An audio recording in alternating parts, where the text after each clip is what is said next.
Welcome to Popternative, where we dive into topical discussions from the worlds of pop culture, social media, and sports. Here is your host, Peter Remoliotis, aka PD Beats. Hello and welcome to the Popternative podcast. This is the podcast where we had digital discussions to the worlds of pop culture, social media, sports, hockey, of course. Peter Remoliotis, aka PD Beats, with you as always. Want to thank all the subscribers for the audio versions on Spotify, iTunes, wherever you listen to it, and of course on YouTube as well. We're growing every day, which is awesome. And you know, we're gonna snap our fingers, and it's gonna be the NHL Draft. It takes place in June, and we've been featuring some players that will have the chance to get their name called, and really excited to be joined by a forward with the Owen Sound Attack in the OHL. We're with Aidan Dudas. Aidan, welcome to Popternative. Yeah, thank you. So, kind of an icebreaker. When was, because I understand a lot of players, you know, they want to play hockey. Like, the moment they touch the ice, they agree that's what they want to do. But was there kind of a point for you where you took hockey more seriously? Maybe like Adam, Pee Wee, or even novice? When did you kind of decide that that's what you wanted to do? Honestly, I think, just from when I started playing when I was 4, I've always loved the game and loved playing it. And when I was 4, I have a stepbrother that's 8 years older than me, and, he absolutely loves hockey. And, I think I kind of followed him around and, did what he did. And, we still talk today. So, he's a great mentor of mine. So, thank him for that. Absolutely. Who is Aidan Dudas on the ice, and who is Aidan Dudas off the ice? I think Aidan Dudas on the ice is, an energetic, skilled forward that, can play on the power play, can play on the penalty kill, can really play a lot of roles. And, Aidan Dudas off the ice is, dedicated, funny, outgoing guy that, likes to have fun, but when he knows that he has to get down to it, he'll do it.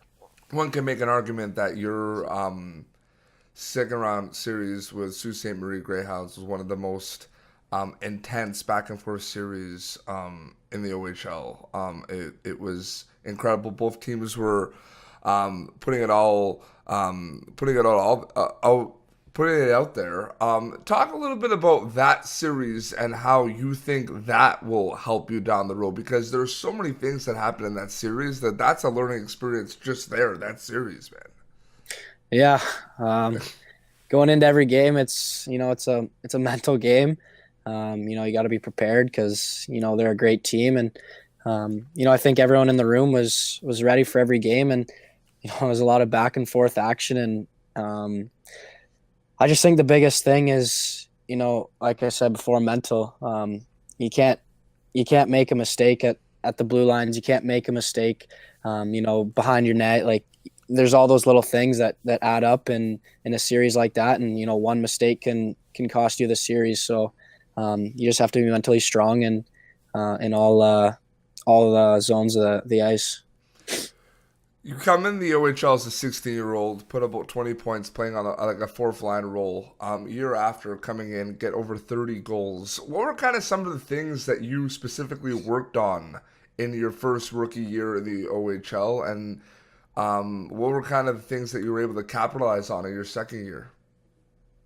I think my first year, we had a really good team, and I think that year was an opportunity for me to learn from players like Petrus Palmu and guys like that understand the game, and they're pros on and off the ice. And I think coming in as a 16-year-old, it was good for me to learn from him. And obviously there's benefits of playing lots every night, playing 25 minutes when you're a 16-year-old, but there's also benefits from learning from elite players like that. And I think I learned and kind of followed him around my first year, and he's kind of helped me. And, now this year, I kind of just put all that knowledge to my gameplay, and, good things happened. You've had the chance at a young age to represent Canada on the international stage. You were just in Russia for the U18s. Talk a little bit about how you have to prepare yourself because, like a bigger ice, it's completely different. But do you find it kind of hard to, is it like, does your style of play completely change? Or like talk a little bit about the transition from playing OHL and boom, going to represent Canada at the international stage? Yeah, I don't think you try to change the style of your play, but there's little things you have to change because each coach is different, and each system's different. But I think those little things are just you kind of just pick up as you go, and good hockey players can do that. And the biggest thing I think is just you have more time than you think on the bigger ice. When you're playing on smaller ice, everything happens at you got 1 second with the puck and you got to move it and get to open ice. And when you're playing on the bigger ice, you have that extra second or two with the puck to make that extra play or make that extra move. And I think that's just the biggest thing. Who were some of the players that you got to play with that you've never really seen before that you were very impressed with? And then who were some players that you played against that you were kind of impressed with? One player that I've never seen before that I was pretty impressed with was Alexis Lafreniere. 16-year-old, late birthday, playing in the queue. He had upwards of 45 goals or something like that. It's pretty incredible if you think about it.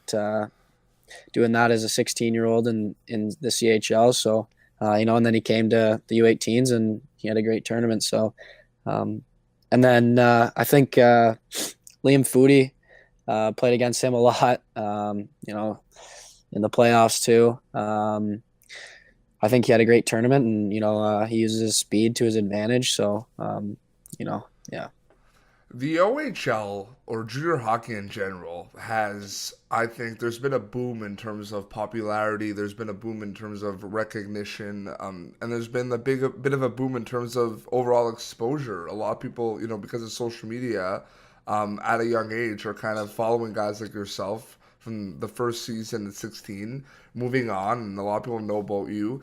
The industry is kind of becoming more where you kind of have to act like a pro at a young age. Have you ever thought about that? Yeah, for sure. Like as everyone says, everyone knows who you are. It doesn't matter if you're in the grocery store or at the rink. People are watching, and you make one silly mistake and do a dumb thing, and that person that sees you at the grocery store do that can go and tell someone, and that can lead to something. So you just have to be smart with what you do, and act like a pro wherever you go. Were you just using that as an example, or did something happen at a grocery store? No, that's first thing that came to mind. But have you because Owen Sound is small. It's small. I'm sure you bump into people from time to time. Has there been funny stories where a fan has recognized you at a movie theater or something? Has something like that ever happened? Yeah, for sure. And the funny thing, in Sound, everybody knows everybody, and our team is a pretty tight team. So usually, if we're going somewhere, we go together as a big group of guys. So usually, you see a big group of teenager guys. A lot of people just, without even seeing us, they'll be like, "Oh, they probably play hockey," and they get closer, and they can see our faces. So there's not too many real funny stories, but I could probably think of one, but we'll leave that for another time. Hopefully.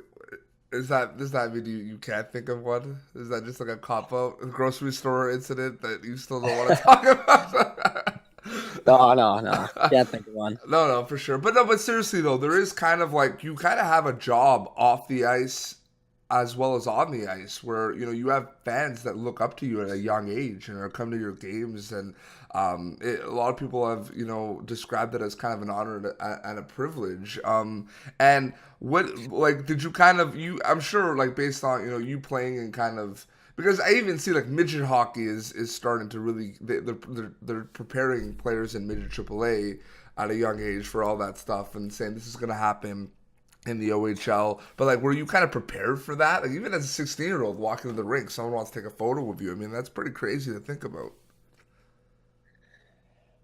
Yeah, it's you kind of just go with it, but it's obviously an honor, and it's nice to have fans like that and people that care about you, and when you get the chance, you want to give back to the fans, and like in Owen Sound, that's what we try to do. We go out for team events and meet the fans, and go to the bowling alley to meet the fans. And it's nice that they care about us so much. And in Owen Sound, we have the best fans, so we just try to give back to them as much as we can. No, for sure. I'm gonna have a little bit of fun right now because usually I do this when I have like a panel of a couple of players, but I want to try it just a one-on-one. So I want to ask you about who has the biggest laugh or who's the most competitive on Owen Sound, and I want to hear your answer. Basically, I want to know who that person is. So we'll start. Who is the most competitive off the ice? So I'm talking video games. I'm talking ping pong. I'm talking Fortnite. Like, who's the most competitive off the ice?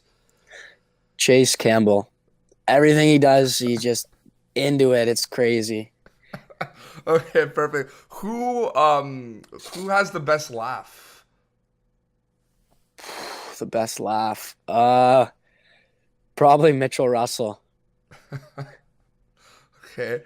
And this is a title that everyone wants. Like, I remember asking this question, and three people were like, no, it's me, or it's me. Who can eat the most? Like, who has the biggest appetite? Probably Brett McKenzie. That guy can eat like a truck. And who is on their phone the most? Who's on social media the most? Who's on Instagram the most? Like, who would be that person? Probably Brady Lyle. That guy doesn't get off his phone. He's been on the show. We had him on with a few players last year, and yeah, I think he mentioned that a little bit. But yeah, no, that guy's on his phone a lot. No, it's always good to hear. I always use this platform kind of to have some fun and hear things that no one else will ever hear, like behind the scenes type stuff. But let's get more serious now, hopefully. But NHL Combine's coming up. That's something that I'm sure has been circled on your calendar, like alongside the draft. Because a lot of people talk about, the NHL Draft, right?